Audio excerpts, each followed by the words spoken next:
তিনটা কাজ করেন। আমি আপনার সূরা কেরাত যেগুলো আছে ওইগুলো তো আছে, আমি ছোট্ট তিনটা কাজ বলবো আপনাকে, যদি আপনি করেন ইনশাল্লাহ আপনার মনোযোগ অনেকাংশে চলে আসবে। 1 নম্বর একটা কঠিন কাজ বলবো, নামাজে যখন দাঁড়াবেন আপনার চোখ যেন দাঁড়ানো অবস্থায় সিজদার জায়গা থেকে এদিক ওদিক কোনোভাবে না নড়ে চড়ে। মনে থাকবে 1 নম্বর কাজ। এদিক তাকায় ওদিক তাকায়, সামনে মাথা উঁচু করেন, সিজদার জায়গাতে দাঁড়ানো অবস্থায় আপনার চোখ থাকবে। রুকুতে গেলে 2 পায়ের মধ্যে। কঠিন কাজ, দেখেন আপনি আপনার নামাজ 50% ঠিক।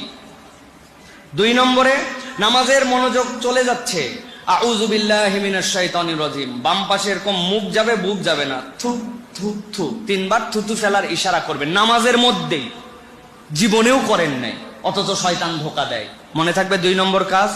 3 নম্বর, রুকু এবং সিজদায় 7 তাসবিহ পড়বেন, 7 তাসবির নিচে রুকু সিজদা করবেন না।